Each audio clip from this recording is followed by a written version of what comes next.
Shalom Bapak Ibu Saudara dikasihi dan diberkati oleh Tuhan. Jumpa kembali dengan saya Pendeta Yusuf Panggo di dalam program kita Bijaksana bersama kitab Amsal.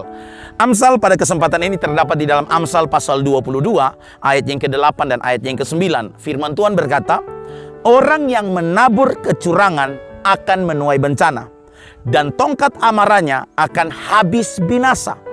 Orang yang baik hati akan diberkati karena ia membagi rezekinya dengan si miskin. Bapak Ibu Saudara, Amsal pada kesempatan ini mengajarkan kepada kita ada dua pribadi, ya, di mana yang satu dia akan menuai bencana, tetapi yang satu akan diberkati. Di mana yang pertama dikatakan orang yang menabur kecurangan akan menuai bencana. Orang yang hidupnya di dalam ketidakadilan, orang yang hidupnya di dalam dusta, orang yang hidupnya dalam kebohongan, Bapak Ibu Saudara, melakukan kecurangan, Alkitab mencatat dia akan menuai bencana. Amsal tidak berkata bahwa dia akan menuai persoalan, tetapi dikatakan bencana. Bapak Ibu Saudara, namanya bencana, kita ingat tsunami Aceh, kita ingat terjadi peristiwa likuifaksi di Sulawesi, ya, tanah bergerak, dan bahkan barusan di Kota Kupang yaitu Seroja. Bencana itu datang, dia pasti menghancurkan. Dalam sekejap, hitungan mungkin, ya, Seroja itu sekitar 3-4 jam yang di pusat badai itu. Atau kita lihat gempa, tsunami, hanya beberapa detik, beberapa menit. Namun kerusakan yang namanya bencana, kerusakan yang dia akibatkan membutuhkan waktu yang panjang untuk pemulihannya. Nah, ternyata Amsal menuliskan orang yang hidup curang, orang yang hidup tidak adil, hidupnya akan mengalami bencana. Bapak Ibu Saudara tentu tidak mau, bukan? Dalam hidupmu mengalami bencana dan pada akhirnya membutuhkan waktu yang panjang untuk pemulihan kehidupan kita.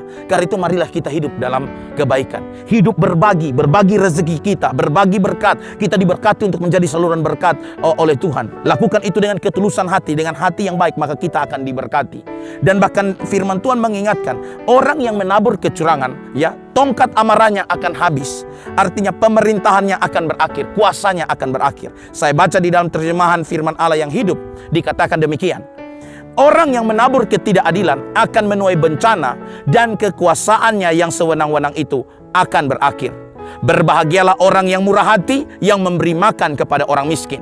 Mari Bapak Ibu Saudara, kita menabur kejujuran, keadilan, dan kebenaran, maka kita akan diberkati. Tetapi ketika kita diberikan kuasa, otoritas, tanggung jawab, firman Tuhan berkata bahwa pemerintah itu adalah hamba Allah di dunia. Tapi Anda salah menggunakan jabatanmu, engkau melakukan kecurangan, engkau melakukan ketidakadilan, Alkitab bilang, engkau akan menuai bencana dalam hidupmu, dan kekuasaanmu, jabatanmu, pemerintahanmu yang sewenang-wenang itu akan berakhir. Itu janji firman Tuhan, ya.